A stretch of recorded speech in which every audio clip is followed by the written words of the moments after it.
नमस्कार. हा धारवंट्याचा जो स्मशानभूमीचा रस्ता आहे हा किती उखडून गेलाय बघा.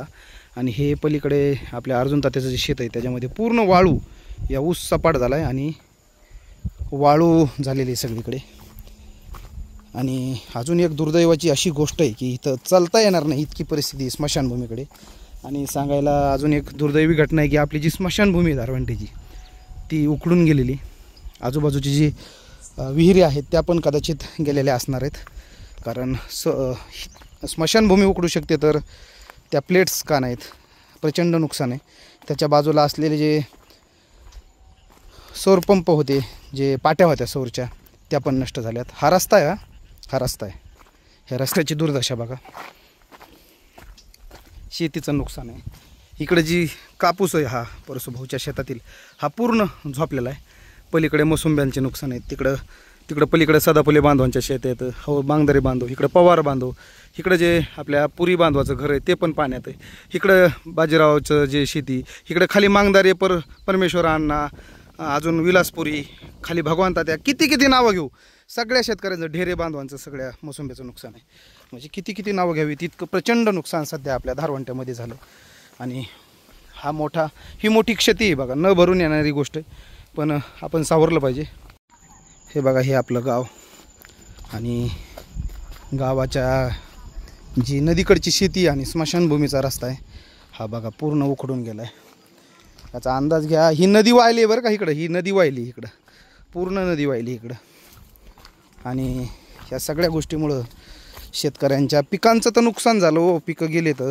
पण जी जमीन आहे, कसदार जमीन आहे, जी जमीन माती निर्माण व्हायला हजारो वर्ष जातात, त्या जमिनी वाहू गेलेले आहेत. आता ही बघा, हे किती मोठं गरदाड आहेत. हे गरदाड बघा किती आहेत, किती मोठं नुकसान आहे. हे कितीतरी छान रस्ता झाला होता, आत्ताच कुठेतरी उंचावरून घेतला होता हा रस्ता सर्व गावकऱ्यांनी.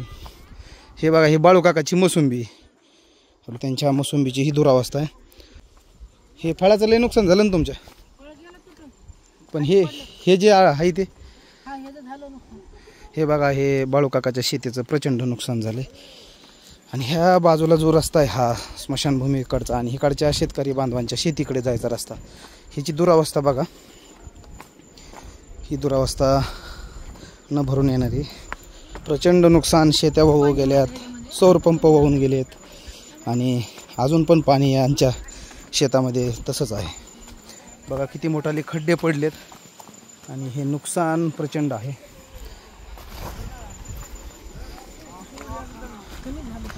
पाणी कमी झालं पण बघ ना, अजून आबळ आहे ना, परत आबळ आहे आणि पाऊस येण्याची परत शक्यता आहे.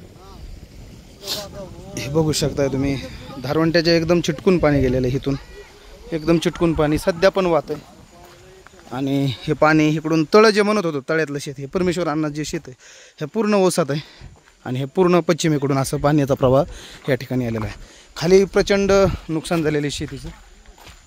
अशा शेतीचं नुकसान पाहून प्रत्येक शेतकऱ्याचं मन हेलावतं आहे. आणि शासनानं यावर त्वरित ठोस पावलं उचलत, तात्काळ मदत, आणि तेही मोठी मदत, कारण हे पूरग्रस्त शेती आणि ह्यांचं नुकसान प्रचंड आहे.